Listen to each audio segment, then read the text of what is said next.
morning. My name is Altea Lorenzo Rivas, and I'm a statistician based in Aberdeen at Biomathematics and Statistics Scotland. I hope you can all hear me and see me well, but let me know if you can't. And I would like to welcome you all to this third symposium for young researchers using statistics in the Highlands and Islands local group. This is a biennial event that we run to aim and encourage young researchers and early career researchers in the local area who are using interesting statistical techniques, and we want them to interact, network, and chat about their research in a friendly environment and present their work for constructive feedback. And this is with the long-term aim to create a community of practice within Aberdeen. We were hoping to celebrate this event in person, but of course, due to the current circumstances, it's all changed, and we had to run a reduced version of what we had originally planned. But we are hoping that next year, when it's all hopefully over, we can run it again and go back to the normal format, to the more extended format that will allow for networking as well as presentations. This is an event organized by the Royal Statistical Society Highlands and Islands local group, for which I'm the Young Statistician Section representative. But we are also supported by Biomathematics and Statistics Scotland and the University of Aberdeen.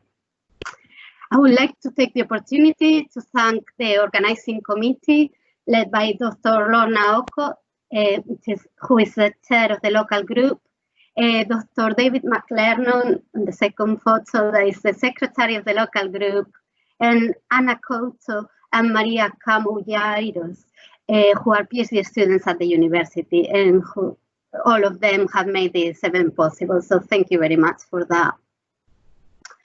And I wanted to tell you a small story before I passed on to going through the program. And it's just, I wanted to talk about how 2020 is of course going to be forever remembered as the year of the coronavirus.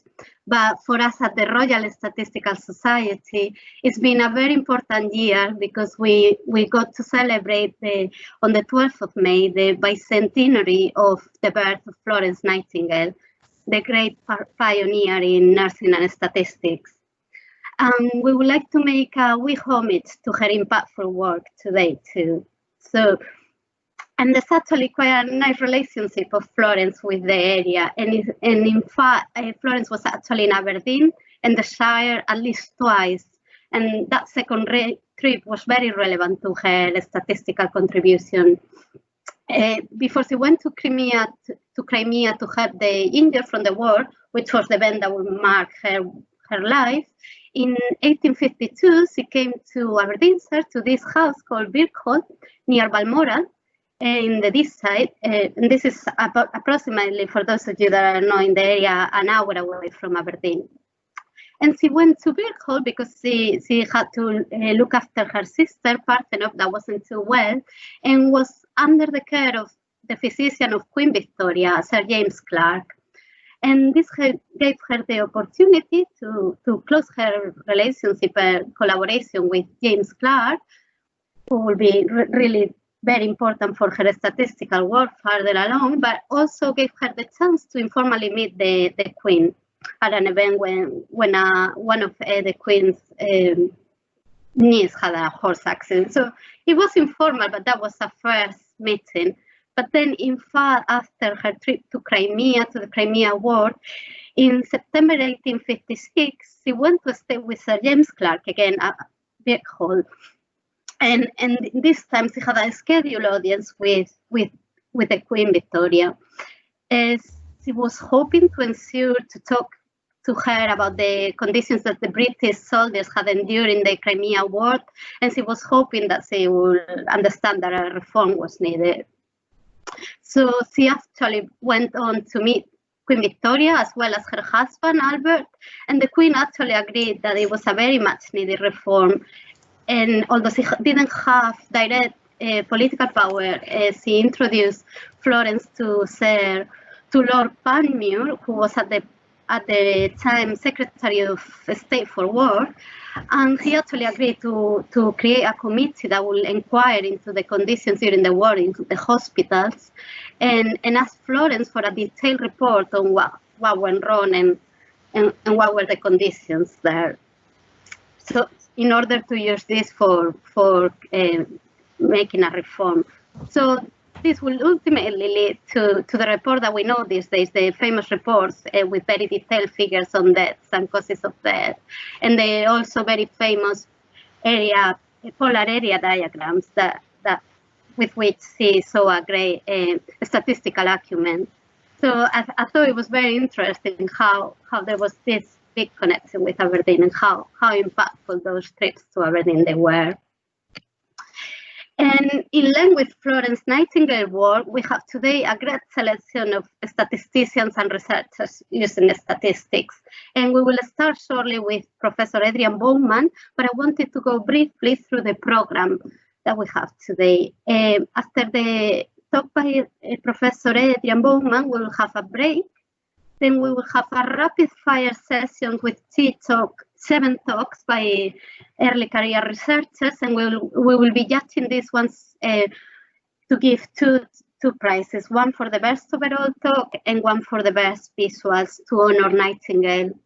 And these prizes will be awarded at the closing remarks by Professor Marion Campbell. So I would really encourage you to don't forget to join in the afternoon. But before the afternoon session, we have Dr. Cornelia Oedekoven, who will be giving us an insight on her fascinating work on counting dolphins and whales. And at the start of the afternoon session, we will also have Edward Gorin giving us a talk on Nightingale's work. So I will really encourage you to stay through the day to hear all these fascinating talks. And at the end, as I say, Professor Marion Campbell will do the closing remarks. Before we start with the talks, I wanted to do some housekeeping notices. First, as I said before, we will be recording this session and we will be uploading it to the website when available. We will kindly ask you to mute yourselves unless you want to ask questions, so you can use this microphone icon to mute yourself, and also the camera to turn off your camera if you don't want to be seen or recorded. But if you want to ask a question, please either raise your hand with the hand icon or add a comment on the chat on the comment bubble, and we'll call your name. And I thank you very much for your patience. But now I would like to introduce Professor Adrian Bowman. It's a real honor for me to introduce him to this talk today. He's a professor in statistics at the University of Glasgow, as you all will know. He was former head of the School of Stats at the university. He's elected fellow of the Royal Society of Edinburgh since 2000. He was the 2012 International Environmental Society Stuart Hunter lecturer, and he's a leading scholar in the area of development of inferential tools for flexible models with a focus on environmental monitoring, particularly in air pollution and water quality.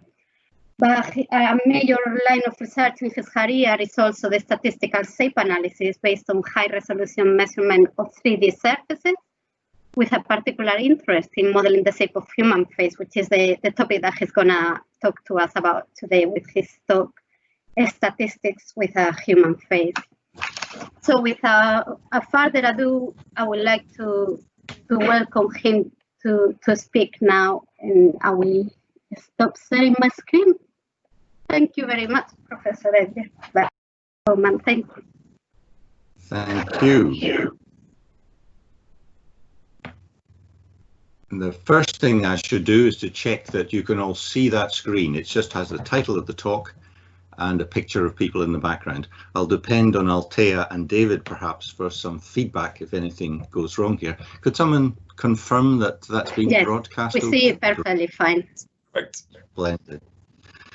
Well, thank you very much indeed. That was a very kind introduction, Althea. It simply signals the fact that I've been around longer than most of you. So it's a great pleasure to be here. I was looking forward very much to interacting with you in person, but there we are. We're all constrained in the same way at the moment. and we'll do the best to interact that we can.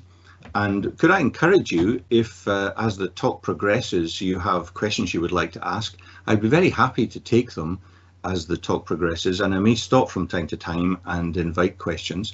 So if you would like to raise a hand electronically, if you know how to do that, then we can have a little interaction at least. So let me talk about this title. I've been doing research on shape analysis and faces in particular for some years now, and I tend to use this rather generic title, but the content does alter as the years go by. Here are some of the other people that I've worked with over the last few years. Increasingly, we tend to do research, don't we, in groups these days, and I think that's a very healthy thing. So there are colleagues, research students and research assistants represented here. I've also mentioned briefly Face 3D Consortium, which was funded by the Wellcome Trust. That was a few years ago now, but it was one of the main instigators of this whole area. So I should acknowledge with gratitude the funding that they gave us. So here is a picture of my colleague, my collaborator, Liberty Vittert. And it looks an unexceptional picture, but it is in fact a 3D picture because we can rotate it on the screen, and it consists of a large number, perhaps 100,000 individual points located in 3D space, and each point has a texture attached, and there's also usually a triangulation so that neighbouring points are connected by lines to give it representation as a surface. So that's a really interesting technology. We have our own camera system. This is a DI3D system, as it's called, and it's fairly expensive, but you may be able to see two cameras on the right, two cameras on the left of the rig, and just as your two eyes see different images and are able to very cleverly resolve that into 3D view of things, so you work out the third dimension by the mismatch, so the algorithm in the system does the same thing. You may be aware that the modern version of the iPhone and perhaps other cameras has some 3D facilities as well, and we're actually working with a company, NC Tech in Edinburgh, who have a sensor which is able to measure 3D measure distance or depth, as it were, and so recover 3D information in conjunction with a project with Smile Train, a charity that does cleft lip and palate surgery. We'll come back to the applications later on. So if we have a technology that's able to capture a surface, whatever you point the system at, it can capture the surface of what it sees, then that clearly has potentially a large number of applications, biology, medicine, and many other places. And in fact, the history of shape analysis really goes back to Darcy Thompson and in Dundee and others later, who were looking at this from a biological perspective. So here are two objects. The one on the left is a mussel shell, not a very good image of it, I have to say, but it's a mussel shell, a very simple curved shape. And on the right is a fish jaw. It's actually a very small object, but it's been magnified here with a huge amount of detail. And now we have data that has recorded to a high degree of resolution all that information. What on earth do we do with it? How do we use it for analysis? Well, I'm going to be talking about faces, which from one perspective, quite simple objects, because we have a nose, we have two eyes and a mouth. That's about it, really. So we shouldn't expect too many unusual shapes in most applications anyway. But of course, faces are very important. They are the way we present ourselves to the world. As we contemplate the prospect of wearing face masks, I must say I really do not like that idea, although I recognise it may be necessary. The reason it's psychologically there's a disincentive is that is the way that we interact with one another, through our faces. So to cover them up is a strange thing to have to do, but there we are, we may have to do it. So if we have a data set where each observation consists of a 3D image with 100,000 points, and we have all the usual questions that we might want to tackle from a statistical perspective. Are groups different? Is there a regression effect? Whatever it may be. How on earth do we progress to represent the data in a form which we can analyse usefully? Well, I've structured the talk in these 5 broad sections. We may or may not get to section 5, we'll see. And what I'd like to do is just talk about this issue of how we might build a model for a surface like that, meaning a description for each individual surface which corresponds across the different objects. Then we'll look at things like variability and some particular applications. But let me start then with this idea of a single surface, a manifold if you want to deal with it mathematically. So locally it looks like 2 dimensions. You can move up and down, right and left, but globally it kind of folds in 3D space in various ways. Now, the traditional way of doing shape analysis is to make use of what are called landmarks, and these are positions on the anatomy of the object which are reproducible. Both, if we repeatedly mark them on the same object, we should be able to find it. But if we have different objects, we should be able to find the corresponding positions on different objects. Now, that's very laborious to do so, although it's still widely used in biology and medicine. We might want to move away from the manual intervention required in that, but we would also want to look at descriptions which are richer, which do more justice to the detail of the object that we have. And one particular theme that we've been keen on developing over the last few years is this idea of moving from points to curves. Now, the curves are in many ways capturing where the shape information lies, because they are ridges, they are valleys, and sometimes they're just connecting 2 points by a shortest path for convenience, but largely they're ridges and valleys. And in a sense, that's where the curvature is, and that's where the information about shape is. That's the perspective we've taken. Now, of course, you can go from that to a full surface description, or you might go from the beginning for a full surface description, and we will certainly look at that too. But in the middle of this hierarchy, from landmarks, the points, to curves, to surfaces, we're going to place some emphasis on the curves as an important part of where the information lies. So that's what we mean by a model at the moment, not a model for multiple sets of data, but a description of an individual. And in order to start to think about how to do that, here is the sum total of my knowledge of differential geometry. And it's considering any differentiable surface. If we go to a location there, any location, and we home in on smaller and smaller neighborhoods, so think Taylor series, this is essentially Taylor series thinking, then a description of the surface at that particular point can be reduced to a quadratic. And if we use the normal to the surface as the z-axis, so to speak, and then we orientate, we rotate the axes for x and y, we can find a description where kappa 1 and kappa 2, the coefficients of x and y here, are the so-called principal curvatures. Kappa 1 is the maximum curvature, kappa 2 is the minimum curvature, and x and y axes are orthogonal to one another. So that's the standard differential geometry view of what happens in a local neighborhood. And it means that we have a complete description of all the different quadratic shapes, from a cup to a saddle point to a cap and everything in between. And that should be able to capture at sufficiently small neighborhood what's going on in any surface.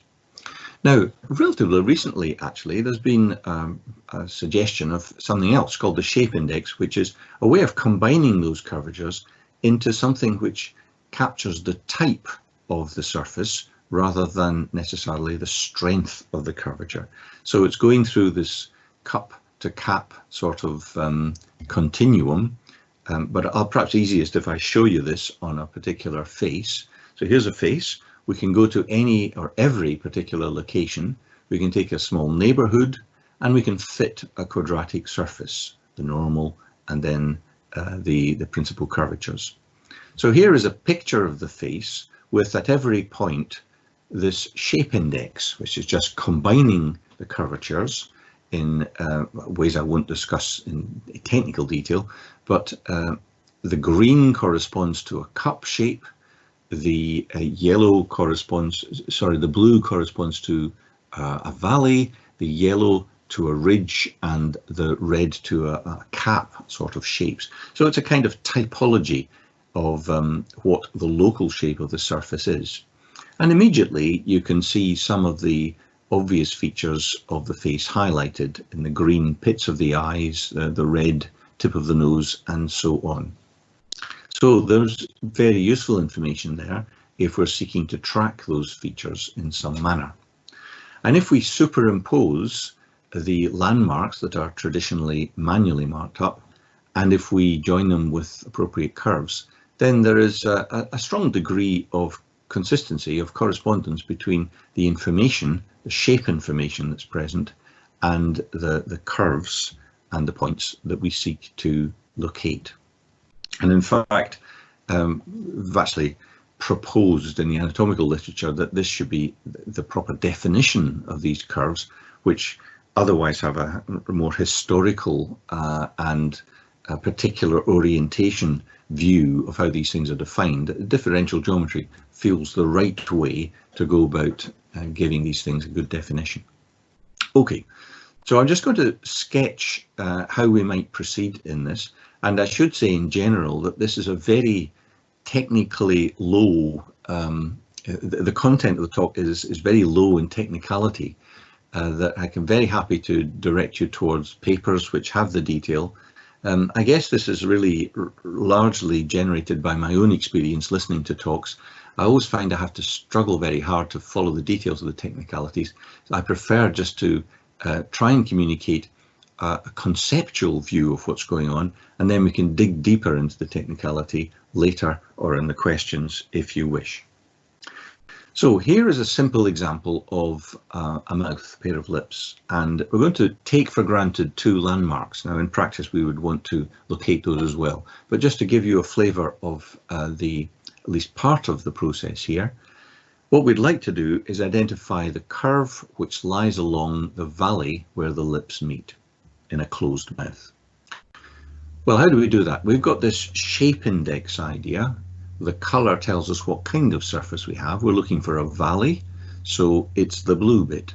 The green, the pits in the corner of the mouth are potentially very useful in locating the corners, but we want to track along the blue of the valley. So we can ignore parts of this surface which don't have that right colour code, which don't have the right signal for a valley. How do you define a valley? Now that's quite an interesting question, and it's a little trickier than you might imagine. Remember that we're not working in a coordinate system where, you know, if this is geographical, we have Z pointing up to the sky, we have X and Y which we can rotate, but there's excuse me, there's a natural kind of functional representation of what's going on. Here we simply have an object floating about in 3D space, and so one of the challenges is how we define what we're trying to do and then how we navigate around the surface in this when there's no natural coordinate system. Well, here's a definition. This is actually from work of John Kent some time ago, and others have adopted similar strategies. What's a valley? Well, if you think of a point M, it's got these two principal curvatures, kappa 1, kappa 2, and corresponding directions, D1, D2. And if you're lying at the bottom of a valley, then the maximum curvature, across the valley, if you like, from side to side, that's very strong. The minimum curvature might be quite a flat valley floor, but the maximum curvature is locally maximum along the direction of maximum curvature. Now this sounds a bit weird, it sounds a bit circular almost, but if you sit and think about it for long enough, you see that the path which follows the valley floor has this property that the curvature is locally maximal there along the direction which cuts across the valley. And that immediately encourages us to think about derivatives, about the derivative of the curvature, which is actually a third derivative in that particular direction. And that's been the basis of the way in which sometimes people have approached this idea of locating points which are sitting on a valley. at the bottom of a valley. However, we're after curves. So what we should do in this setting is bring to bear some of the functional data analysis thinking that starts with the concept of a curve. It doesn't try to build up a curve in terms of locating individual points and then stitching them together. We think of the curve as the object of interest. So in a functional data setting, we might say here's a path, P of S, and S in the usual manner is going to index the arc length. So we characterize a curve, P, by saying as we go along the length of the curve, S, there are three functions, x of S, y of S, and z of S, and they tell us where the x coordinate, the y coordinate, and the z coordinate go as S progresses.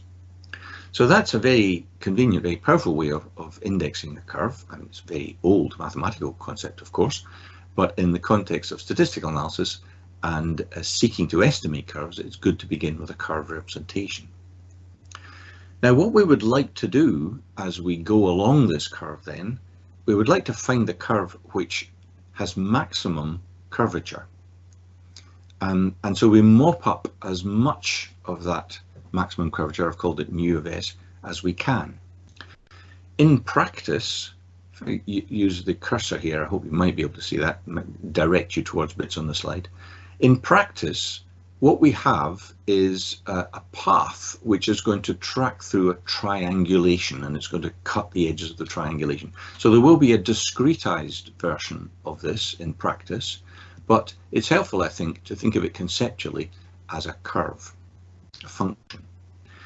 And so the criteria then for finding this curve is that if we integrate the maximum curvature, then we should make this integral as big as possible, because we know that the valley curve has this optimal property. It maximizes the maximum curvature. Now, this thing at the bottom here is just looking at the length of the curve in the same notation, and that's a way of stopping the curve weaving about all over the place in complicated ways to try to pick up curvature by that route. So we don't want that to happen, so we will penalize the length. And then there's the discretized version, which is simply cutting across the surface as it hits each edge on the surface. We can represent the curve in practice in that manner. Okay, that's probably about the most technical slide there is. Let me try and give you a conceptual view of that, starting with a sort of 3D representation with the red point is a landmark here. There's one on the other side. We would like to find where the curvature is, and we've marked everything that isn't a valley. We've just put that down to 0. So we're trying to locate the maximum curvature.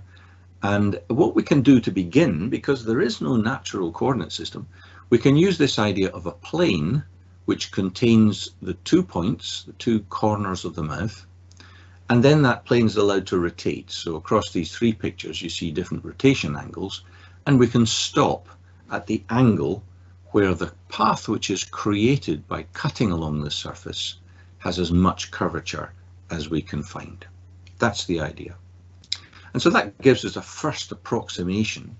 If we look at this from the frontal view now, first rough approximation at least of the path here in black is cutting across the surface, and it's trying to find where the curvature lies. Now, that's a first approximation, but it's not going to be where we finish because, of course, it's linear, it's constrained.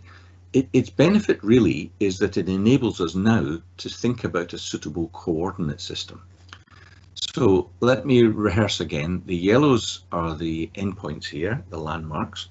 We've got this first go at a path, which is cutting the surface by plane.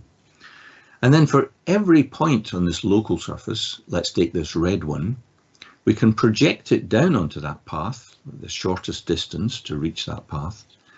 And then there's also the length along the path, which characterizes this green projected point. And we can do that for every point on the surface.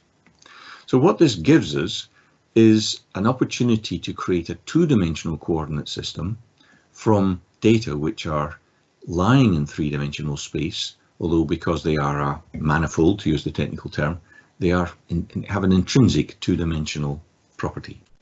So this plot takes each observation, each position, each vertex on the surface, and we're going to colour it by its the size of the curvature. So a lot of it's blue because it's not a valley here. And then we're going to the axes correspond to the distance along the reference curve, the first attempt to find a curve here, and the perpendicular, or the shortest distance away, up above or below the curve that we've created. So now at last we're in 2 Euclidean dimensions, and we can do all sorts of things there to locate where this curvature lies, to locate a curve which tracks the curvature as well as possible. So what's happened here is we've taken the raw points, we've represented them by a continuous surface, just using a spline representation indicated at the bottom of the slide. We have the landmarks marked here in these special positions at 0, 0 and 0 something else, or something else 0. And what we'd like to do is track through where the ridge of this surface lies, where the curvature is, as strongly as we can. Now there's many ways in which we can do that. I will show you one, which is to create a little grid of points along the horizontal axis to create a discretized version of the integral again, and to put on a penalty for smoothness. So that technical detail is there. I'm not going to suggest we spend time looking at it. It is actually, from one perspective, quite standard, because this is sort of a spline, regression spline, B-spline terminology, notation, and methodology. And Newton's method is simply being used to maximize the location. So let me invite you to pick up the detail of that later if you wish, but say that the end result of tracking this is that red curve, which now deviates from the original first approximation and gives us a little bit more detail on where that curvature lies. There's one further detail to deal with, which is we've moved into a 2-dimensional space. We need to take the result and move it back to 3-dimensional space. Barycentric interpolation is our friend here.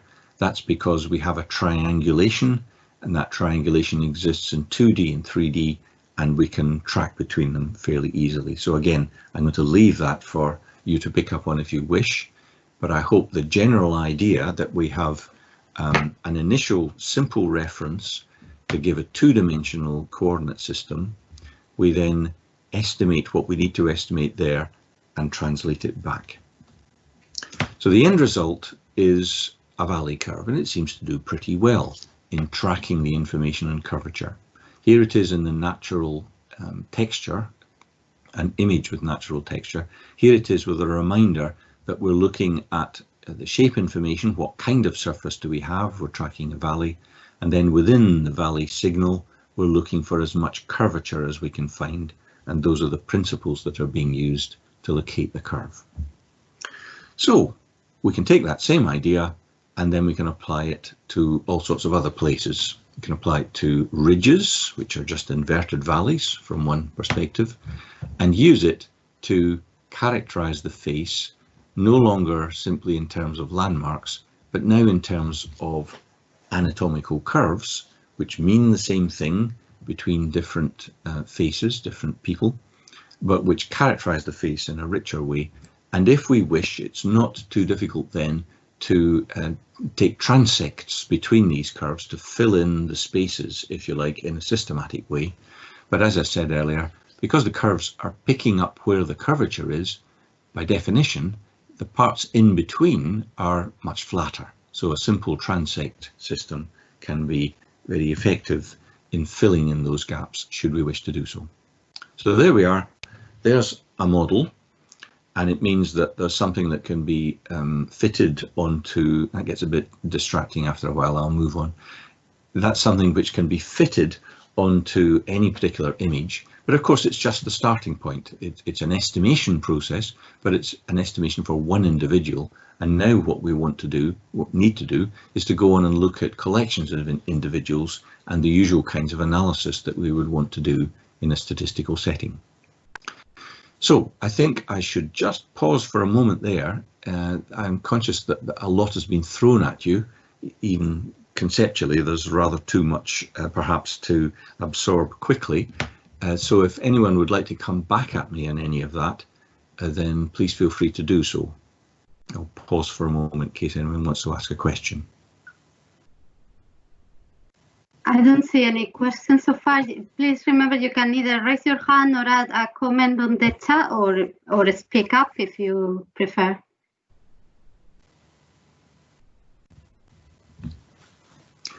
Okay, and Albert, oh sorry, there is one, is there? No, I don't see any. No, okay, that's good. Right, I'll continue, but please do stop me and ask questions. I don't want to speed off into the distance and you're left trailing behind thinking, what on earth was all that about? However, let's take for granted now that we've got a representation of a face in the manner that I've just shown you, and that might be a set of points on curves, so we'll discretize it for convenience, or a set of points across the face which define the surface in that discretized manner. Okay, so there's one general problem that faces us when we do shape analysis.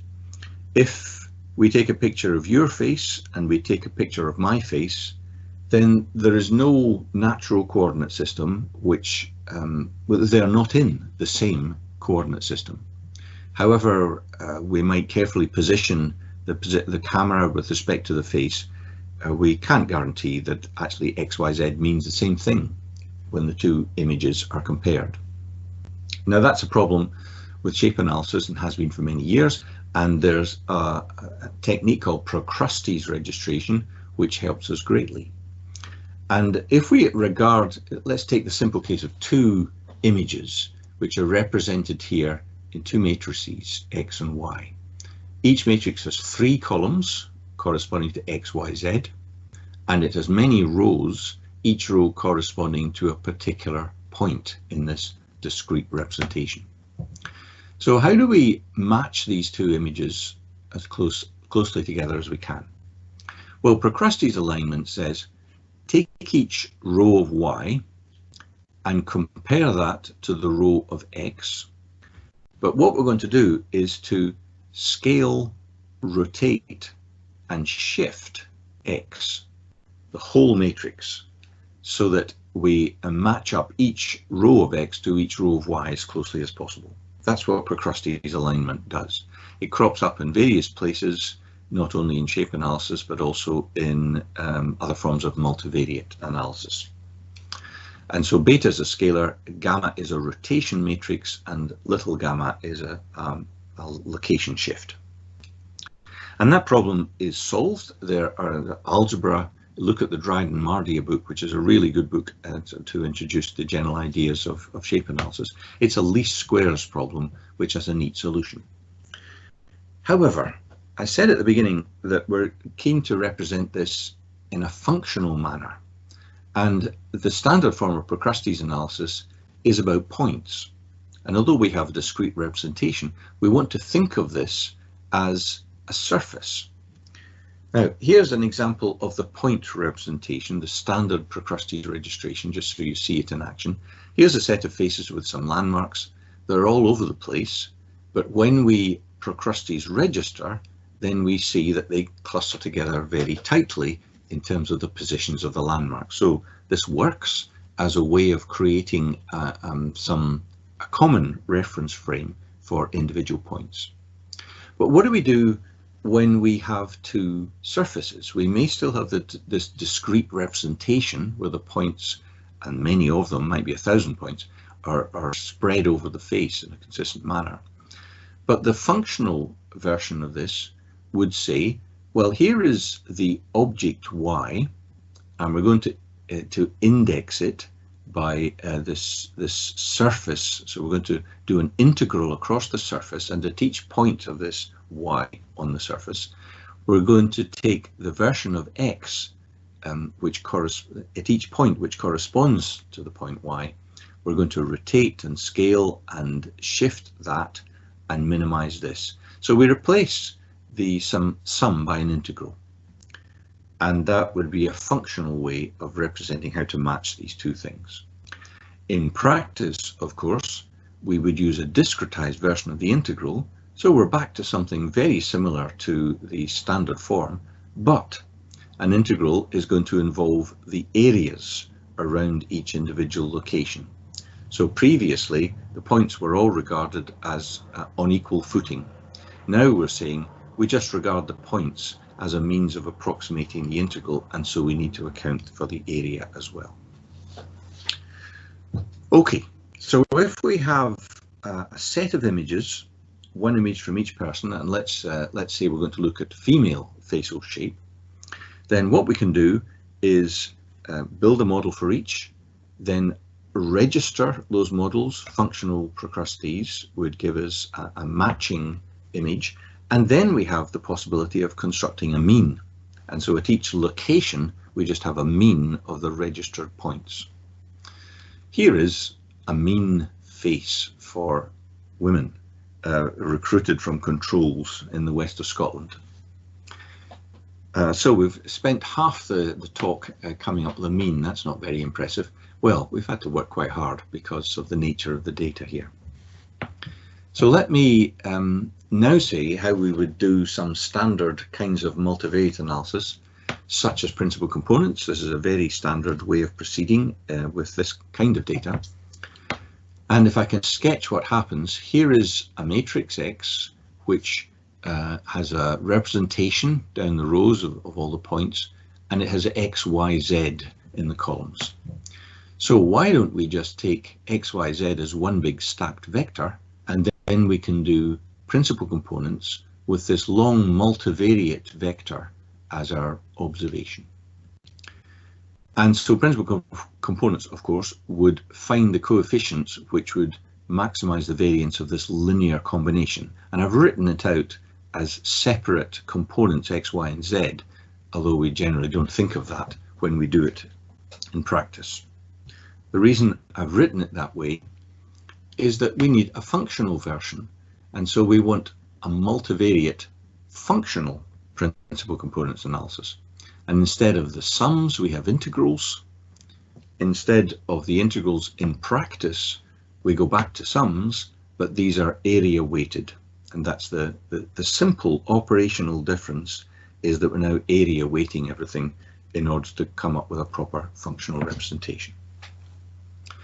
So here is the set of female faces, adult female faces, and now we can do principal components, which as usual try to capture as much variation as possible in successive components, and we see we need about 9 until we get 80% of the variation.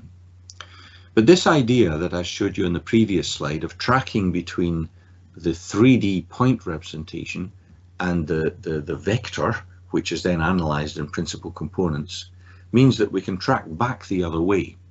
So if we have a particular component here, then we can translate that back into a shape.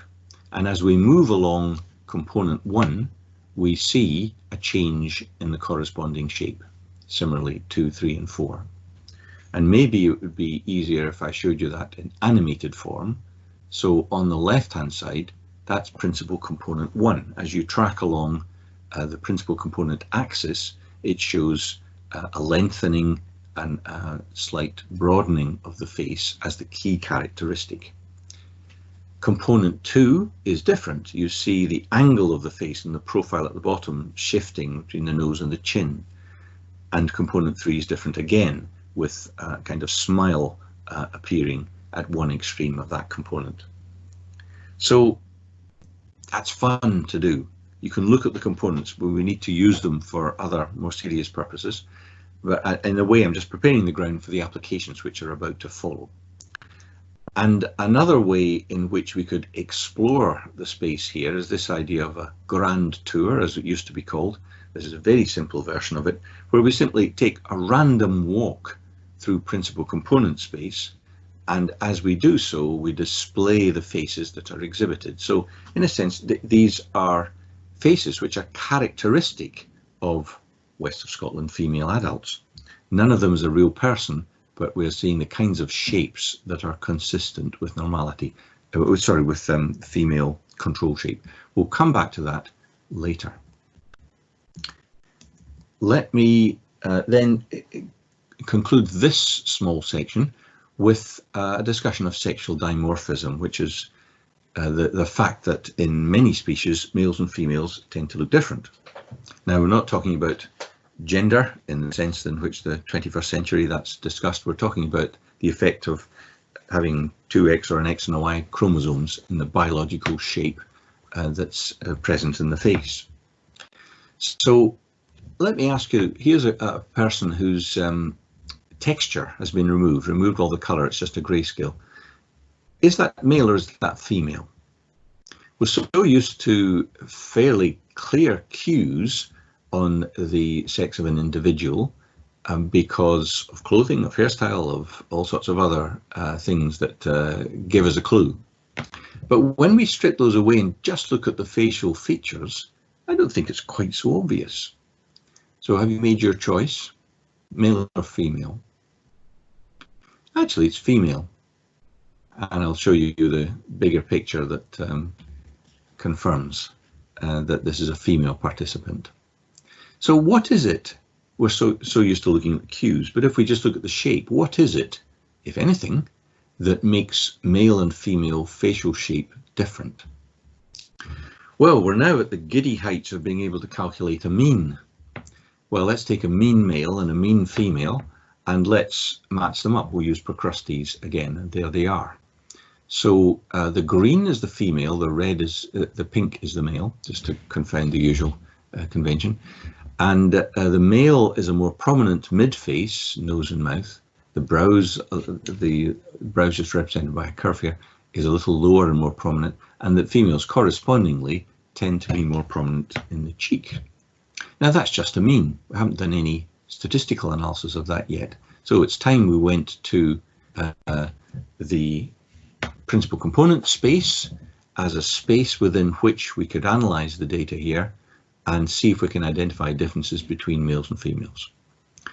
So here is each component, and now we've separated them out. We've just used principal components as a means of reducing dimensionality of the whole data set. We can look at particular components and say, oh, there's one that has quite a big difference, and there's another one which is reasonably big. And so we could analyze those components individually. However, there are some difficulties, some dangers in doing this. One danger is that we have a high dimensional space, maybe not so many observations, at least in some settings, not so many objects to analyze. So rather than use an F statistic or whatever it is, a multivariate T statistic, and use the asymptotic distribution of that, we would be wise perhaps to use a permutation test, just to permute the labels of male and female, calculate the statistic which measures the difference between males and females, and use that as our reference distribution. So that's what's going on here. First of all, here's the overall F test, if you like, and the observed value of that statistic is way, way beyond what we would expect to see if males and females could be permuted. So there are differences. What are the differences?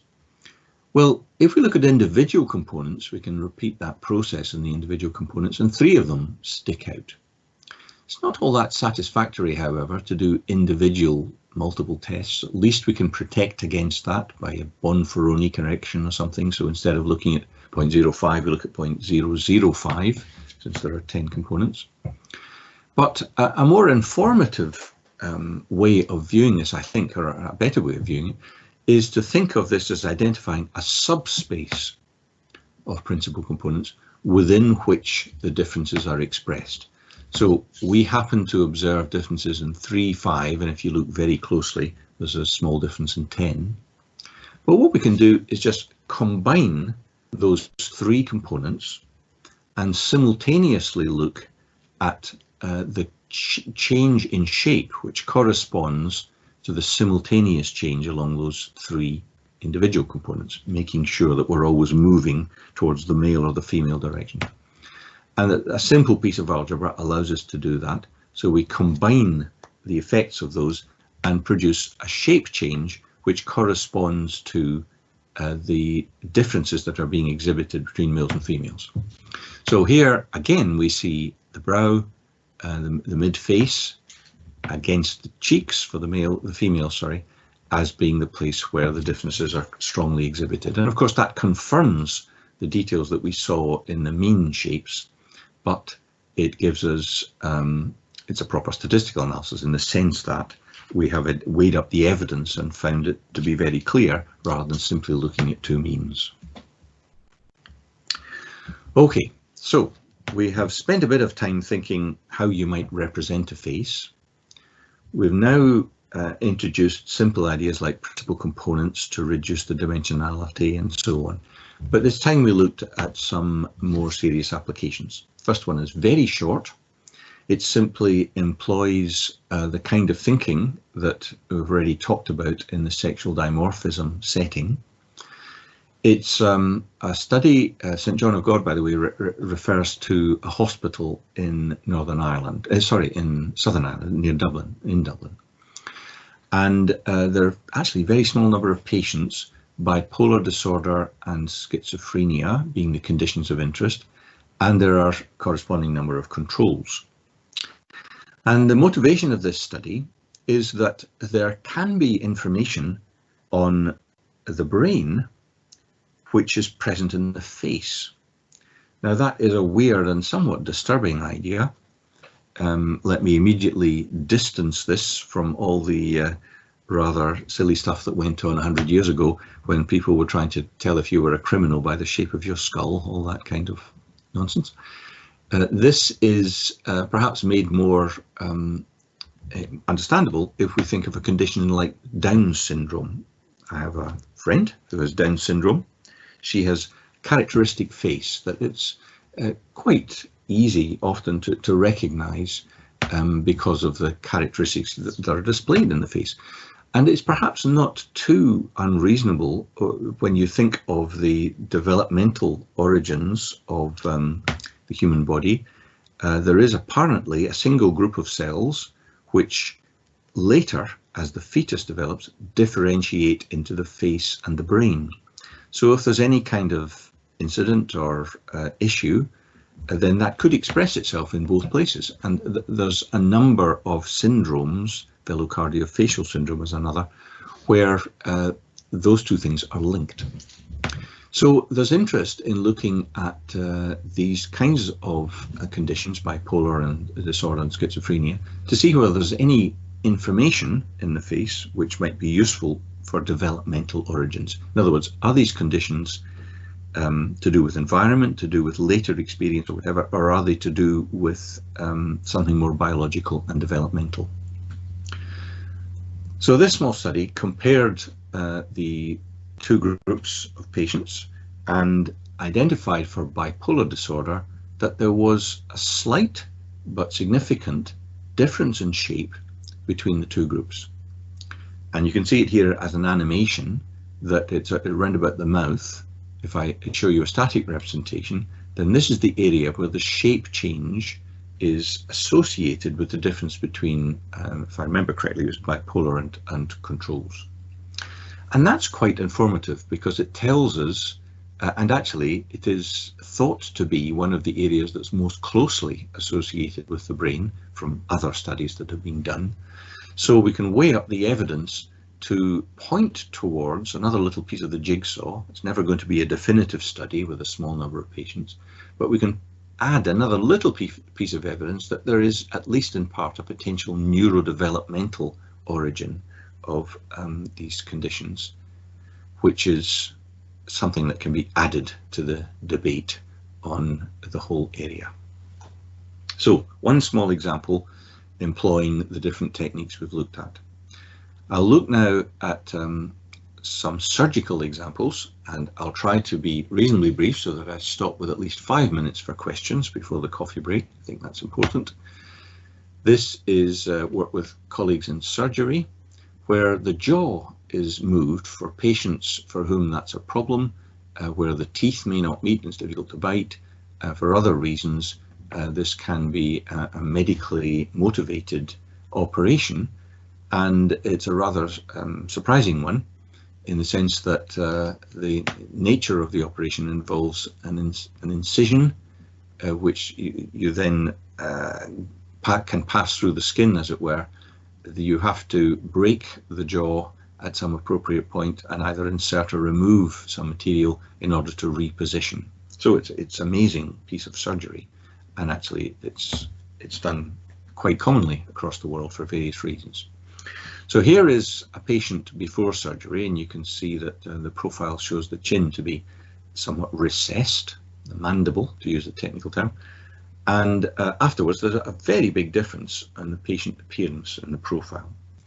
And if we, this is actually CT scan, and if we look at the bone underneath, which is then possible because of the nature of the imaging that's here, this is not the cameras I showed you earlier, then you can see the way in which things have been repositioned and the soft tissue has been moved forward as a consequence. So very interesting. How successful is the outcome of that surgery? What do we mean by success? Well, one way we might view this is to say if the motivation has been because the patient's face is unusual in some respect, have we ended up with a facial shape which is in some sense within control variation? How close are we to control variation? Now, of course, everybody has their own particular shape, and sometimes our unusual features are our most lovable and characteristics. So this is not about creating the perfect face in any sense. This is about providing a means of tracking the movement towards what is a more normal, in the statistical sense, facial shape, as a way of auditing the surgery that's been carried out. So one way in which we might do this is to look at asymmetry. If something is very strongly asymmetric, then that can have a big influence on the facial perception. If you look at this image, do you see much asymmetry here? Nobody is completely symmetric. If you were completely symmetric, you would look rather unusual. My face is certainly not symmetric. One way we can characterize this then is to take the model for the face, to take its mirror image, and to match those two together. That's what symmetry means, that the mirror image looks the same as the original. So if there's a discrepancy between the mirror image and the original, then that's an indication of the presence or the size of asymmetry. So what I'm going to do here is just move this image back to the average of those, the mirror image and the original, so that we see a shape that is symmetric. So it's moving to a completely symmetric shape, and you can see it's mostly the eyes, a little bit of twist in the nose as well, which characterizes where that asymmetry lies. And then we can look at that and think of various ways of visualizing that in a static manner by looking at the X, Y, and Z movement and so on. So asymmetry is one possibility, but and that's just a single number, or it can be broken down into different parts of the face in a useful way. What I'd like to say something about for a moment is this idea of closest control. If you imagine sitting with a representation in principal component space, represented here by 3 dimensions. So we have an ellipsoid, confidence ellipsoid if you like, which captures 95% of the variation in that supposedly normal distribution sitting in this multivariate space. So those are the controls, and that distribution characterizes the controls. Now we have a case, and this patient may be unusual, have an unusual facial shape. Well, how do we characterize how unusual that is? Well, if we have a distribution in the green ellipsoid, what we can do is project back towards the mean, onto that distribution, and find the blue point there, which sits on the 95% contour, the confidence ellipsoid. So in that sense, it's consistent just with, in our usual way of measuring that, with the normal distribution for controls. And the difference between that blue point and the original red point, therefore, in some sense, characterize what it is about that patient that's unusual. So this is now looking at very much at a patient-centered view. We're not just comparing to a mean or something. We're saying for this patient, how close could we get to controls, and what's the difference between the two? And there's a very simple piece of algebra that underlies that enables us to do this. I can revisit that at some later stage as you wish.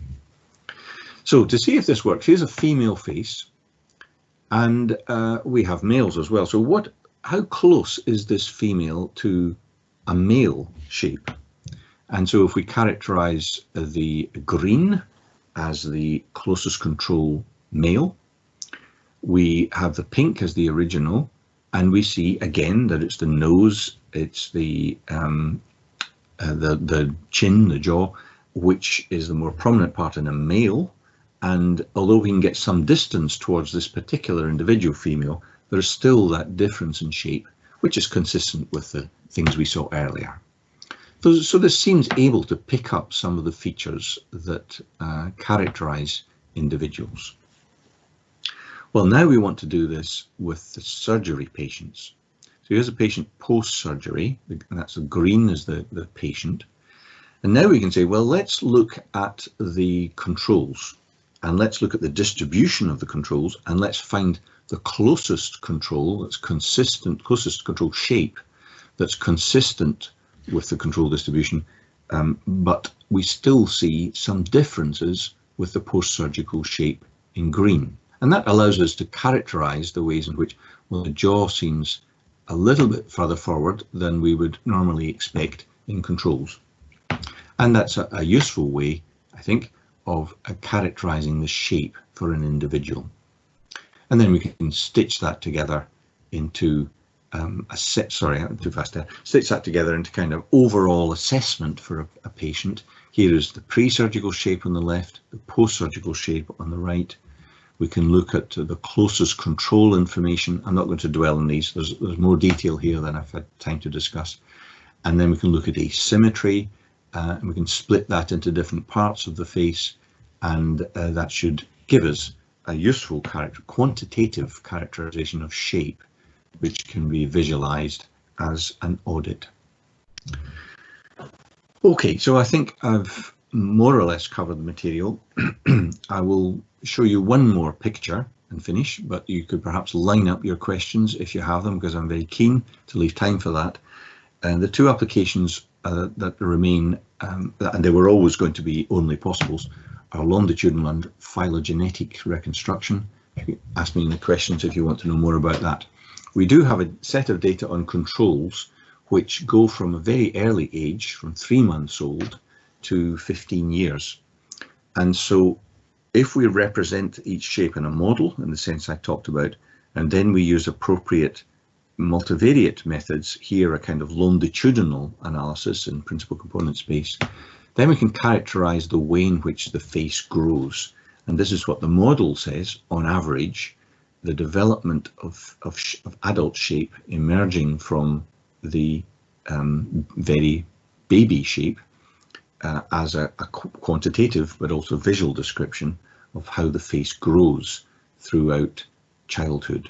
And I think it's actually more striking from profile perspective, with a very rapid change from the puffy baby face through childhood, and then at the last moment the jaw moves forward and other changes take place for the adult face to emerge.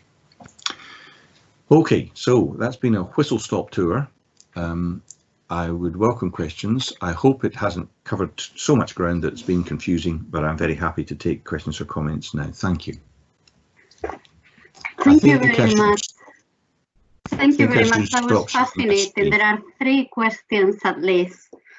So do you want me to read? Do you want to read them yourself, or do you want me to ask them? I would prefer you to ask them, because I've lost my mouse as a function of the. Perfect. No problem. Yes. So the first one is from Michael Watzenberg. He says, thanks for a very interesting talk. Are those models used by hospitals at the moment to assess how successful surgeries are? That's a very good question. It's still, I would say, at the research stage. There's quite a lot of complication in moving from a research project to a clinically implementable project, because there's, quite rightly, all sorts of controls in that. The most direct way in which we're exploring it now is in the project I mentioned with Smile Train, where we have a pilot study running, and the Smile Train sponsor cleft lip and palate surgery in the developing world, where the infrastructure is often not as well developed as that which we enjoy here. So the idea is to use the simple camera system to take pictures before and after, and then give the surgeon feedback on perhaps using these closest control ideas in particular, as partly as a training exercise, but partly also as a useful feedback on the surgery that's happened to inform potentially later surgery. So we hope to get there, but it's still, I have to say, at the research stage. That's fantastic. I hope that answered your question, Michael. Next question is by Malcolm Hawk. He's wondering to what extent age changes related to age complicate the analysis. The face is constantly being remodeled. I can see the sexual dimorphism changes being influenced by ages. Yeah, that's a very good question, and I didn't really touch on that when we looked at sexual dimorphism, because these were all adults between 18 and 40 or something like that. Age does have an effect. I mean, you've quite clearly seen in the child, of course, that there's a huge age effect there. It actually doesn't have all that much effect during adult life until you get to about 50 or 60. So, you know, by my age, my face looks very different now than it did when I was in my 30s. I'm sorry to say that the main effect is things tend to drag down a little.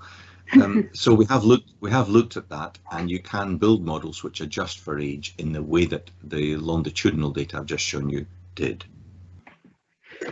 Great. Thanks very much. Thank you. Patrikas Pultinevicius asks whether the noise tolerance within the discussed development face feature study, finding facial features within a generally very varied population.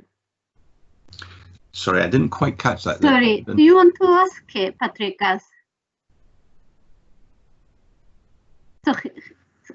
Yes, hello. Yes. Very interesting talk. I was just curious, how do you detect facial features that are unique in such a thing as faces, where the general population is very varied? There's a lot of variance in it. Yeah. If there are unique features, you know, if someone has a big mole or a scar or something like that, we're not targeting those. We are targeting features which we believe will be present on every face. So a nose ridge, a mouth valley, all those kind of things we expect to be there, and we look for them. So if there's something else present on the cheek that is not being targeted, it should be picked up as part of the later representation of the surface as a whole. But the methods are being applied to each individual, looking at the curvature properties that we expect to find and locating them on the individual. And so the population variation comes later, once we have one of those models for each individual. I'm not sure that answers your question, but it's the best I can do at the moment.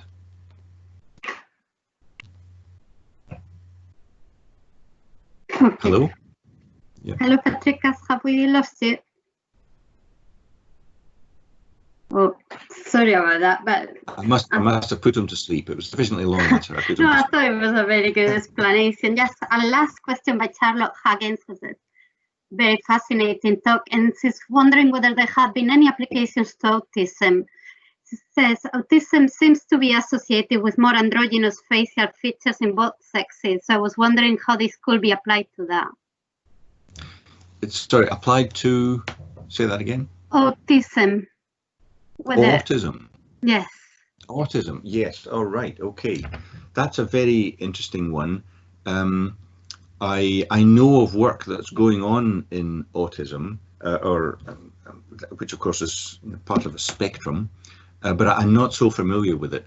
That would be very interesting, I think. That it's perhaps linked, however, to this idea of expression. that, of course, we use our faces to express emotions. And in the studies I've been talking about, there's quite a lot of effort goes into taking pictures which are in a so-called neutral expression. And there's a kind of protocol which relaxes people so that you're not smiling, you're not frowning. It's kind of at-rest expression. I guess the difficulty with some of those conditions is that it may be more difficult to disentangle the shape from the expression, the emotional or unemotional expression that may sometimes be present. But that would be a very interesting area to explore, and I'm sure it is being. I'm afraid I don't know the detail of it. Thank you. That's great. Thank you very much. I don't believe we have any more questions, but thank you very much for your fascinating talk and all the participants for their questions. And we will be back at 11:25 for the rapid fire session, so we'll have a wee break just now. Okay. Thank you very much. Let me say that if anybody would like to follow up questions on email or on chat, I'll be monitoring that, and I'll be very happy to interact with you since we can't do it personally. Thank you. Thank you. That's very kind of you, Adrian. Bye now. Okay, I will stop the recording and just say we will be joining again at 11:25. Thank you.